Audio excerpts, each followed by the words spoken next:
This is an RNZ podcast.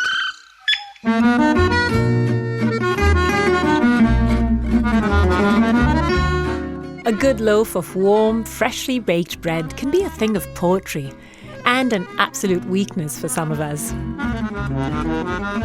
With all of Auckland's diverse communities, bread has to be one of our most common denominators.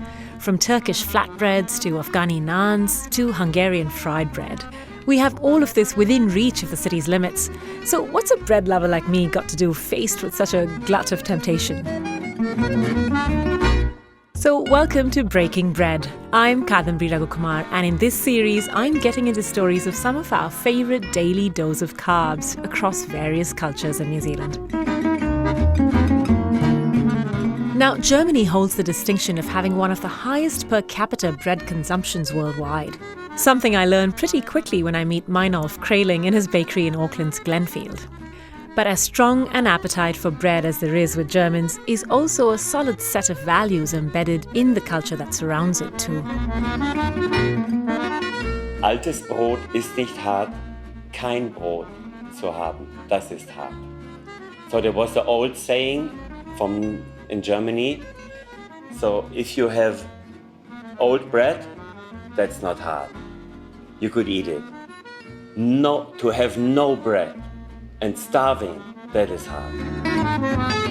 Wartime values still hold a special place for this master baker. People in Germany take their bread very, very seriously. Oh yes, it's really an important thing to have. I think especially after the Second World War, it was always important that they had bread in the house. So this is for tomorrow.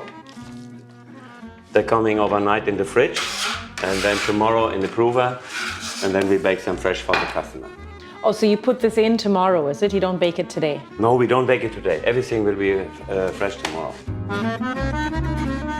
Meinolf learned the art and science of baking back home in Germany.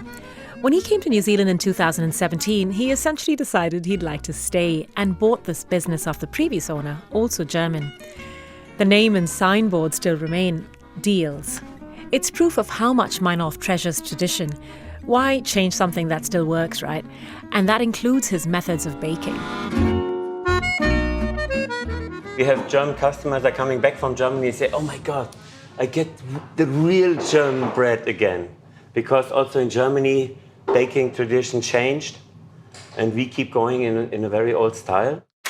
In an old style, even the machines here have history. Yeah, in this machine, I was, I think 14 years old. My father bought it. And it was 1973 or something. So it's a family heirloom. Yeah. There are about 1,000 officially recognised types of breads in Germany, with each region having its specialties. The Black Forest region for its sourdough rye bread, Bavaria for its pretzels, and so on. Where Meinolf comes from is in the centre. We are coming really from the centre, from the middle of Germany, but really from the countryside, middle of nowhere. So we coming from a very small village, 2,000 people live there. Winterberg. Winter mountain, if you translate it. Winterberg. Okay. So we had a long winter time. A lot of time for baking. Yeah. It's nice in the bakery. Exactly. Nice and warm, I bet. Yeah. So your father, Meinolf, was also a baker. So you come from a long tradition of baking. Yeah. No, my father started. My father started after the Second War in the 50s. The bakery in our village. Did you start learning from him at quite a young age then? Yeah, I was 15, 16 years old. And then I started learning, apprenticeship. And then it takes 3 years in Germany. And then you could do your first certification. Then after another 3 years, you could apply for the master certification. What's your most treasured or cherished memory of growing up in your village, Winterberg, to do with your father and the tradition of baking that you were raised around? I think it was a time when I was really little and running around in the bakery. And when fresh rolls coming from the oven, and we could have warm, hot and warm. And yeah, that was something what still in my mind.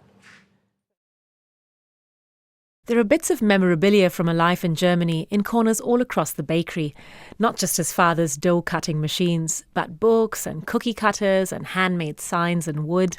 The shelves are stocked with black bread, spelt and rye sourdough. Every bread have a history, have a story. Yes, it's like that. And you see every region in Germany have their specialty bread. And you're going from far north to south, and you see the bread far north is dark brown, high content of rye, and you're going to the middle of Germany, and there's maybe 50-50, and you're going further south, and more wheat flour is used. And why is that? Why is that is a good question. I'm never thinking about that.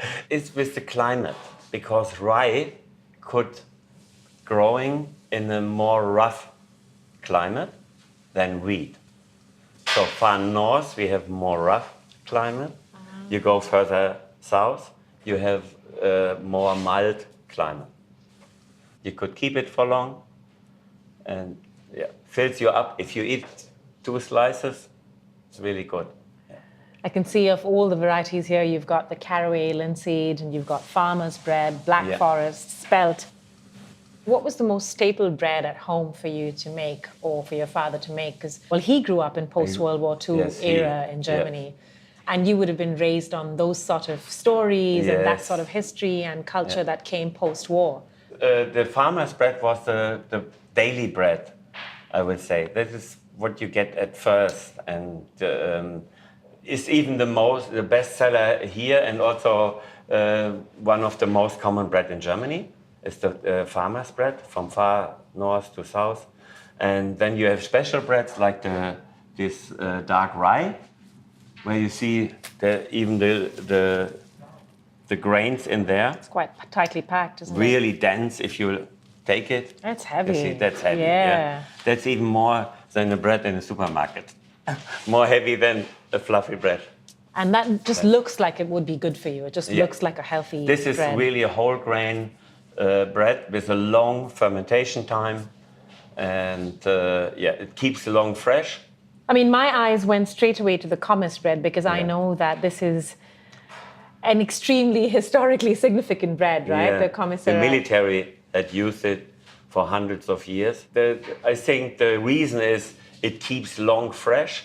It's had a natural protection from mold, and so if a soldier take one of those bread, he could keep it with him in the backpack for days, doesn't matter. So there is this story with the French soldiers. They every day needs 3 times a baguette, and the German soldier keep 2 breads for the full week. And that's it. So, is that the story? Yeah, okay. Do you have breads that people say, oh no, it's actually a French bread, or actually it's a Swiss bread? Yeah.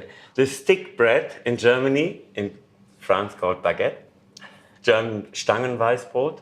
So, but the French style is really different, and I try to copy it a little bit. I don't want to say I'm a perfect baguette maker, but I try to do my best.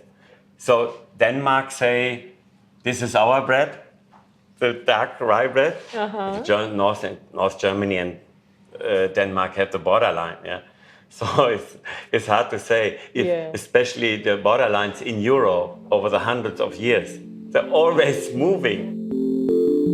And added to that, the wars have had this huge impact on regulations around the making of bread in smaller, less commercial establishments. In Germany, they have for crisis situations, they ask even small bakeries how much bread you could produce a day. You stop even doing your Danish, your luxury things, and how much bread you could produce.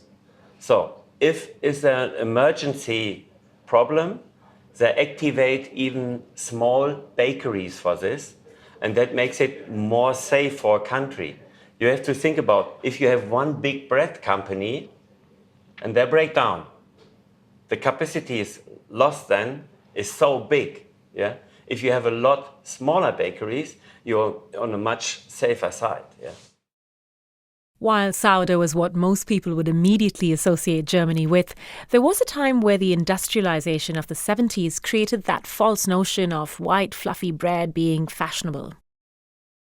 After the Second World War, so there was almost whole grain bread on the market or dark ones, and then it becomes more luxury to have white bread. Because of industrialization yes, and all of this. And it was luxury to have fluffy bread and so on. And then in the end of the 60s, it starts, I think, with the hippies and so on, and then they come back and say, wow, we forgot something. So, and this really not healthy, what we're doing. People getting overweighted more and more. And there was the time, everything was cheap and affordable for everyone to buy white bread. And then it comes back. They say, oh, and they get the knowledge about how good it is to have whole grain bread and a mixture of other ones. But to have a whole grain at home is still, until today, the best you could have for your diet. I would like to see that we have more good bakers in New Zealand and more handcrafted style of bread. Because my opinion is to bread from the supermarket is really not good for a diet. In the supermarket bread, there's too much ingredients in. And we see nearly in any bread of them, fat and sugar. We had a customer in the shop, they say, oh, I'm gluten intolerant, and so you try our bread. They're still coming here every week and buying our bread and saying, I have no problems anymore. And this is quite interesting for me when I see experience like that. I get experience like that people say, I could eat bread again. The artisan bakery is getting a bit lost. Come on, go back to the roots. Bake bread from scratch. And that takes time and a love for tradition. Scarce ingredients these days. It's what Meinolf has plenty of, and it's, well, baked into his ethos. Altes Brot ist nicht hart, kein Brot zu haben, das ist hart. Old bread, that's not hard. You could eat it. No, to have no bread and starving, that is hard. That's coming from the generation they have lived in the war or after the war, and there was no food, and there was really starving. And they can't accept the saying from the young generation, I don't want to have an old bread. I don't want to have a hard bread. You could eat a bread even if it's a day old or 2 days old, doesn't matter. It was in the 60s, 70s, when bread becomes cheap, or the people all had a good job and earning easy money, and then old people remember them. Please, it's in our culture, it's really important for us. Don't throw it away. Think about old bread is not hard. No bread is hard. Meinolf Kraeling talking to me from his bakery in Auckland's Glenfield. My name's Kadambari Raghukumar, and in this series I'm talking to some of our most loved bakers in Auckland. You can follow the podcast on all your favourite podcast platforms, as well as find us on the RNZ website, where you'll find a video to each episode. Thanks for listening.